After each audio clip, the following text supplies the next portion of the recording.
Secretary society for alternative thinking and action. আমি যখন মায়ের পেট থেকে ভূমিষ্ঠ হই তখন সমাজের বিভিন্ন মানুষ থেকে উপকার পেয়েছি। এজবজবস্তি যা পেয়েছি সব মানুষের জন্য পেয়েছি। তার জন্য আমি প্রথম দিন থেকেই আমার সোসাইটি প্রতিষ্ঠার পর থেকেই আমি মানুষের জন্য কাজ করে যাচ্ছি 25 বছর ধরে। সমাজকে কিছু দিতে পারলে আমি নিজেকে ধন্য মনে করব।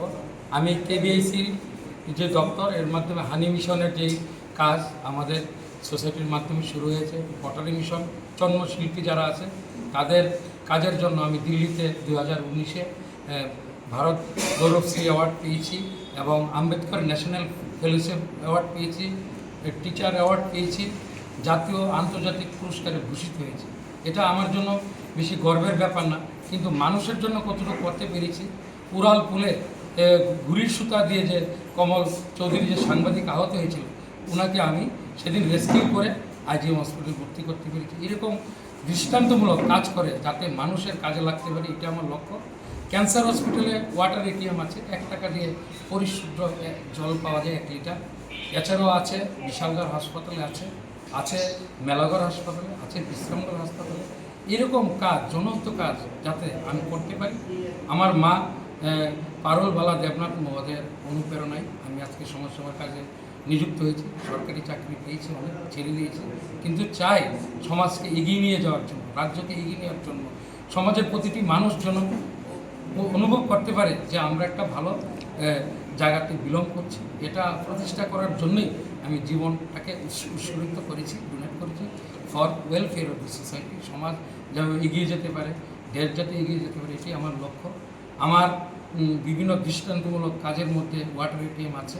করোনা পিরিয়ডে আমরা পুলিশ যারা আউটসোর্সিং ছিল, যে পুলিশের যে পোস্টে ডিউটি ছিল, তাদের মাস্ক স্যানিটেশন দিয়েছি।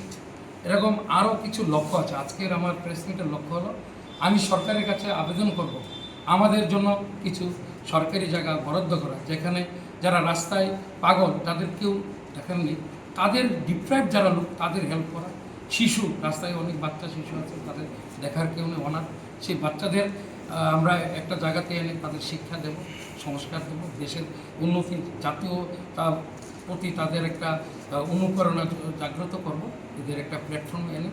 আর আমি মন্দির করতে চাই, কারণ ধর্ম হচ্ছে এমন একটা জিনিস, মানুষের একটা শৃঙ্খলার, একটা ডিসিপ্লিনের একটা মাধ্যম।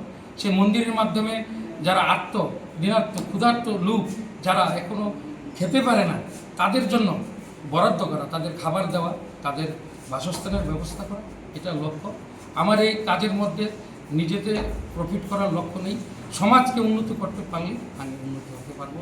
আমি ছোটোবেলায় দেখেছি যে গল্প শুনেছি মায়ের মুখে, সুদামার স্ত্রীর কাছে যখন গিয়েছিল, বিশ্বকর্মা বলছিল একটা নগর বানিয়ে দেওয়া, তাদের বাড়ি বানিয়ে দেওয়ার জন্য, বিল্ডিং বানিয়ে দেওয়ার জন্য। বলছে আমার বিল্ডিং বাড়ির দরকার নেই, যদি করতে হয় সমাজের জন্য করো, কমিউনিটি ডেভেলপমেন্টের চিন্তাধারা। ওই নগরের নাম হচ্ছিল সুদামা নগরী। তো আমি চাই আমার যে বার্তা, এই বার্তা যেন সবার কাছে চলে যায়, যেন মানুষের মধ্যে প্রত্যেক দিন একটা লোকও যদি মনে করেন একটু সামাজিক কাজ করে, উন্নত হবে। অনেক বিয়ে বাড়িতে দেখেছি, অন্নপ্রাশনে দেখেছি, অনেক খাবার নষ্ট হতে দেখেছি, কিন্তু এই খাবারেই রাস্তার একটা লোক খাবার পাচ্ছে না। এই খাবারগুলি যদি ফুডটাকে আমরা সেভ করতে পারি, এটা কালেক্ট করে আমরা যদি রাস্তায় বিতরণ করতে পারি, তাহলে নিজেকে ধন্যমনে করবো। আবার সেই বিবেকানন্দের সেই কথা, মানব সেবাই ঈশ্বরের সেবা, service to man, service to god. যদি তুমি ঈশ্বরকে পেতে যাও, তোমার রবীন্দ্রনাথের ধুলামন্দির কবিতার মতো বন্ধ করে পূজা করলে হবে না। ঈশ্বরকে পেতে গেলে মানুষের সেবার মাধ্যমে এগিয়ে যেতে হবে। সেই লক্ষ্যকে মানুষকে, আজকের যুব সমাজ বিভ্রান্ত, নেশার কবলে তারা আটকে আছে, তাদেরকে আমরা আনতে চাই আমাদের সামাজিক জনজোয়ারে, তাদের আনে আমাদের দেশকে, আমার ত্রিপুরা রাজ্যকে যে উন্নতি করতে পারে, নর্থ ইস্ট উন্নতি হবে। নর্থ ইস্ট উন্নত হলে আমাদের দেশ উন্নত হলে আমার দেশ থেকে আমার বিশ্বব্যাপী উন্নত হবে। আমি কবিগুরু সেই ভাষা বলতে চাই, আমি দেশের নাগরিক না, বিশ্বের নাগরিক। আমি আপনারে লয়ে বিব্রত রহিতে আসে না হোক কেউ অবনী করি, সকলের তরে সকলের যেন আমরা প্রত্যেকে আমরা করে তুলি। মানুষকে আমরা করতে চাই, মানুষ হচ্ছে আমার পূজার বস্তু, আমার অর্ঘ্য হচ্ছে মানুষ। মানুষের কাজের জন্য আমাদের লাগে, তার জন্য আমি ব্লাড ডোনেট করি, প্রত্যেক বছর ব্লাড ডোনেট করি, বৃক্ষরোপণ করি।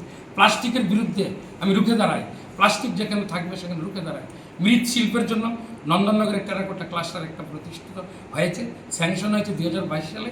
আমি আজকে বলতে বাধা নেই, অফিসিয়াল আগরতলা অফিসিয়াল কিছু লোক আছে, তারা এই ক্লাস্টার প্রজেক্টটাকে দিচ্ছে না, ফান্ড দিচ্ছে না, এগিয়ে দিচ্ছে। 300 লোকের রুজি রোজগারের ব্যাপার।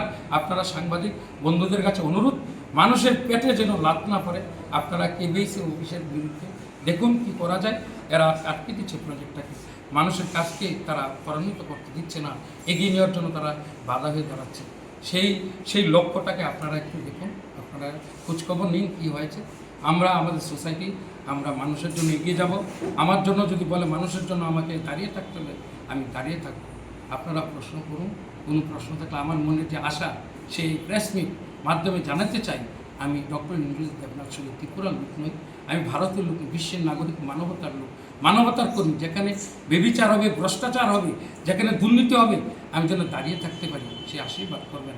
আমি প্রাইজ পেয়েছি, বড় হয়ে গেছি, আপনাদের কাজে যেন আমি লাগতে পারি, তার জন্য আমাদের সাংবাদিক ভাই, বন্ধু, গুরুজন, তাদের কাছে আমার বিনম্র অনুরোধ, আপনারা আমার যে মনের কথাটা এটা ব্যক্ত করুন, প্রচার করুন, আমাকে এগিয়ে রাখুন, তাহলে আপনাদের মঙ্গল হবে, আমাদের মঙ্গল হবে, দেশের মঙ্গল হবে, ফর ওয়েলফেয়ার সোসাইটি।